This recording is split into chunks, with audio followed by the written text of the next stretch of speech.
Shirley Ajayi Show. Haven't been on a while. Hi. But I'm here now. Our topic today was supposed to be with the writer of The Six Steps. Right. But unfortunately, we could not pull that off. Lauren. Not yet, anyway. Lauren. But since I'm here, we can talk about other things, like the political arena of the United States and our thoughts on that. Although I am one to believe that what goes around comes around. So sometimes when things be happening to people, it's because of the things that they've done in the past. But I always believe that if you're depressed, you're in the past. This may be the last one I do for a while. And if you're anxious, you're in the future. And if you're at peace, present, you're in the moment. So sometimes being in the moment is exactly what one should do instead of staying in the past. But anyway, I don't consider myself necessarily a lucky person. I just consider myself a blessed person because I believe all the things, good things I have did in life have always returned to me in some way. Like I was thinking last night about people that try to use hypnosis to do things. And so an in-law of mine once came to my house and she said, "Oh, I want to win some money because I got to put an awning on my building. So I'm going to use my birthday number. But every time I try to play it, I don't win anything.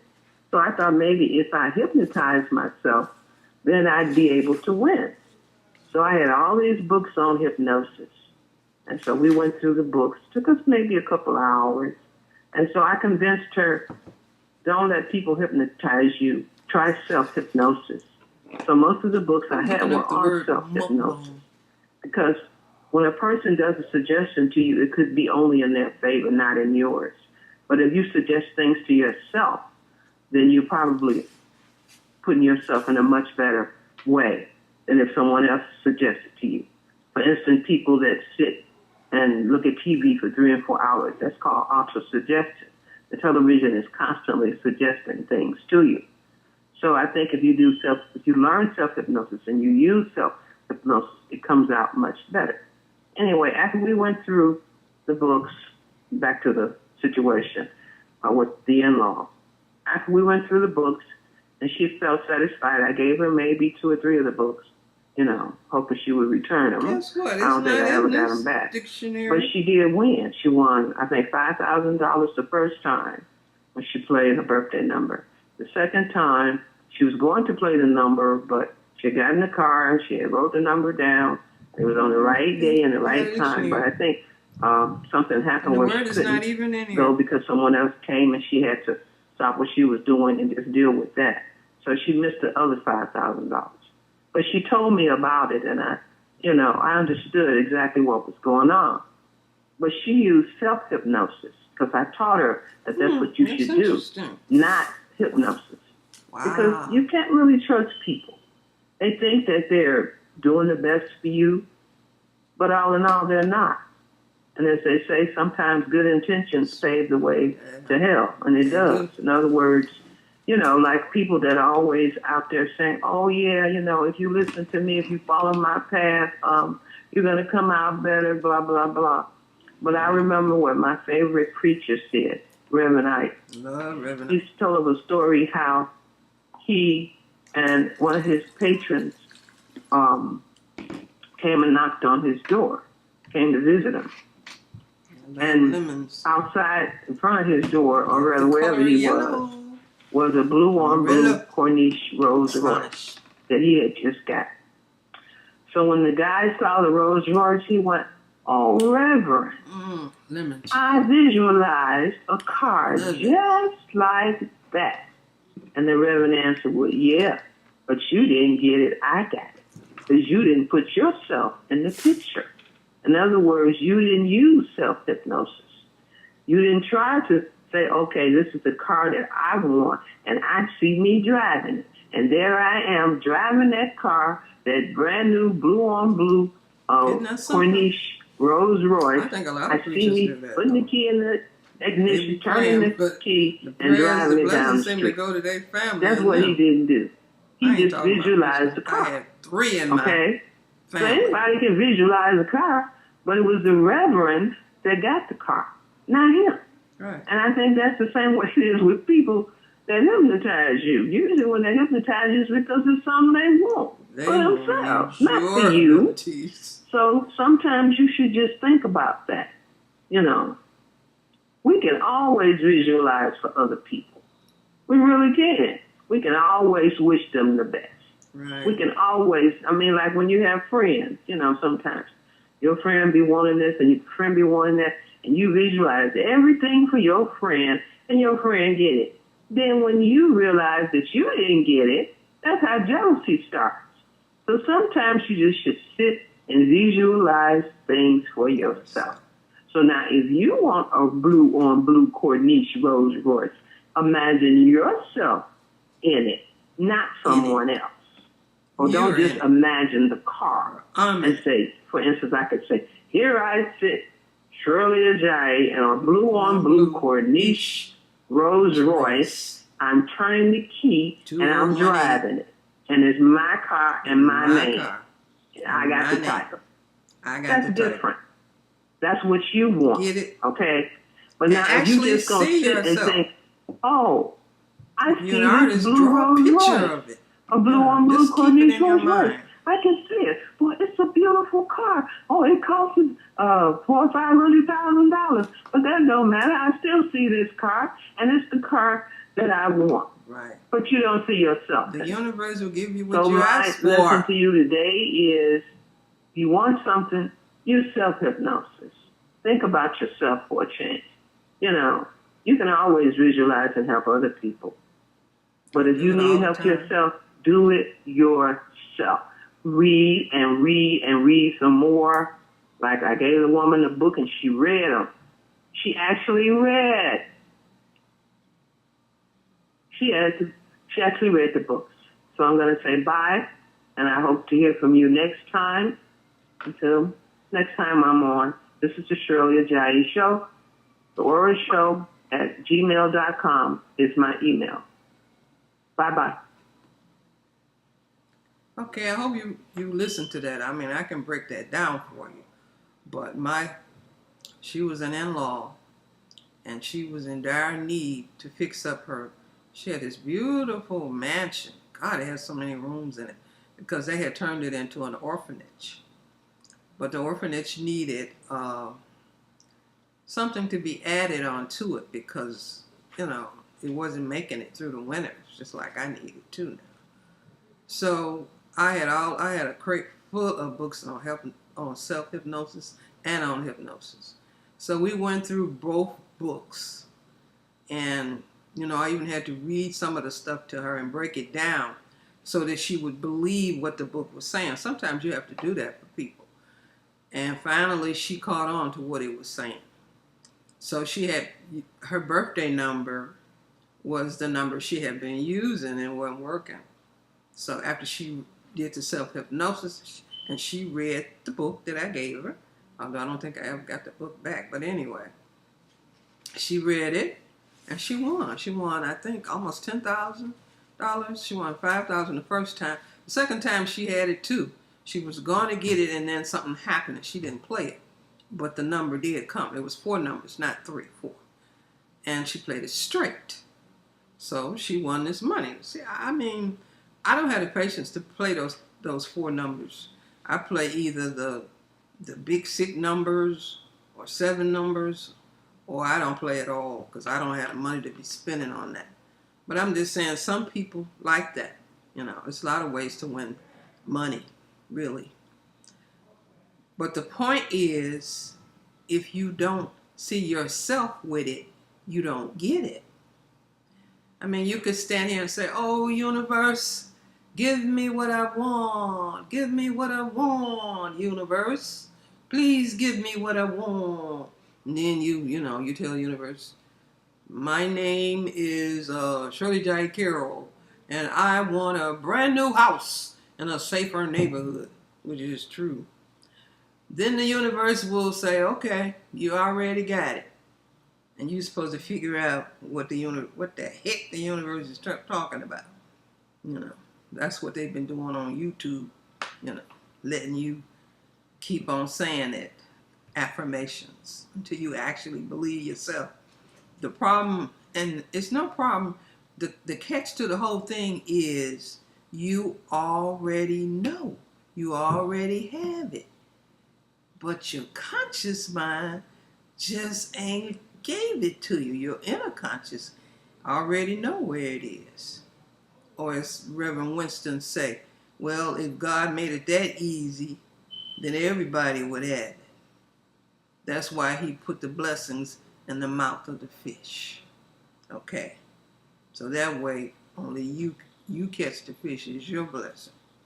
All right. I'm just interpreting. If not, then anybody could go and get it. You know, so you have to pay attention. Some people just don't have the patience to pay attention to what's going on, you know. And you can't second guess it. You can't spend days on it. You just put it out there and let it come back. That's what I do. I wait till stuff come back after I can put it out there. I said, because I ain't got time to sit and think and think and think. Oh, yeah, all that thinking is not necessary. It's the energy, okay? It's the energy. And I have a verse that I always say that I love from the Bible. And it says, my thoughts are not your thoughts, saith the Lord. My thoughts are better than your thoughts. And my ways are not your ways, saith the Lord. My ways are better than your ways. And I added to that, my energy is not your energy, saith the Lord. My energy is better than your energy. And then it goes on to say, because the heavens is higher than the earth, my thoughts and my ways, and I added my energy is better than your thoughts, your ways, and your energy. See, you be down there thinking all them negative thoughts. And that's where you stay. And there's a whole lot of people down there with you. So you have to think higher thoughts. You have to use your higher mind. You have to have the right mindset. I can tell you the story, my last story, because I like to do a 15-minute, of a woman whose father died, and he was in the FBI, but way back in time. He's a white guy. That was during the racist era of the FBI. Anyway, he left her a will, and in the will, I think she had 3 children. Yeah, 3 children. He left each child $1 million. But when it came to her, he said, I'm not going to give you no more than what you make as a teacher. That's where I met her, when I was teaching. And she came to me crying almost. What can I do to change this? She said, I can't even get the money that the little that he left. Her problem was she was an alcoholic. So I told her, I have a lot of clients that people come to me because I have what they call common sense. I said, first of all, you got to stop drinking for a while. Can you do that? She went, yeah. I can do that. I doubted it anyway. I said, and then second of all, you got to change your attitude. Because she came to me about negativity, about how come he didn't leave her $1 million too, and she went on and on and on for days about it. I said, well, you have to deal with the way it is. And third of all, I told her, you got to dress up and look professional. You can't be looking like a hag. You can't be looking like an alcoholic. You got to look like a human. She did all 3 things. She went in there, she talked to the lawyer. So the lawyer opened the case back up and gave her money. He didn't give her the $1 million because there was not $1 million. There was $1 million, but she couldn't get it. So he allocated, the money in the more range in the teacher's salaries. Teachers do not make $1 million. I'm sorry. I'm talking about public school teachers. They just don't make $1 million. Okay. To me, they're the poorest middle class paid. I've been through that. I know what I'm talking about. So anyway, she did get that. But the kids didn't have no problem getting $1 million. And he was under Herbert Hoover. That's how way back in time. But now she did have all this information on the FBI, the history that her father had collected and he had went through in his lifetime. And she wanted me to take it and put it together like in a book or something. I said, not me. She said a lot of FBI agents was coming around her house trying to get that information from her, but she wouldn't give it to them. She just let it laid out on the table. They could have just took it, I guess. But I hate that she passed. I really miss her. She was a good friend. But sometimes you have to change. You do have to change your attitude. You have to change the way you're thinking. And you do have to dress up. I'm sorry. That was one thing my father said to me, my biological father said to me. I hadn't seen him in years. And when I graduated from University of Illinois with a master's degree, he came to see me. And I was looking a little bummy. You know, I wore a t-shirt, University of Illinois, and some blue jeans. And he said, I haven't seen you in years, and this is the way you dress. It was depressing to him. So don't depress people. That's the first thing. Don't depress people. Dress up, make them feel better, then they'll make you feel better. She had a bad habit of not dressing right. So this is all. I'm not going to go any further on this. But to win comes from up here. You know, in this area. That helps you to win. The pineal gland, they call it. The third eye. That's what Reverend I go on and on and on and on about the third eye. He just don't call it the third eye. But that's what it is. We all have one. Some of us use it for bad. Some of us use it for good. Some of us use it for others for good. Some of us use it for others for bad. Some of us don't use it at all. But it's there. It's there. Okay? It is there. Okay. Well, that's why they call me a clairvoyant. Because I was taught to use mine for the good. And I think it's something that you have to be taught. You know. You have to learn that. But until next time, you know, keep on winning. It don't just have to be the lottery. It could be in other things. It could be on sports, like what I used to deal with and talk to. Men in sports, professionals, you know. It could be a business deal that you want to go through, that you started on, and you getting upset about it because you got to relax, change your attitude, and dress up and deal with it. Okay? As I say, you got to take on a second personality to get that deal did. But you can do it. You can do it. And I hope you enjoyed this. Subscribe and hit that like button. And then we'll try to get back to the mukbangs. Anyway. Until then, this is Ora Odiba. See you later.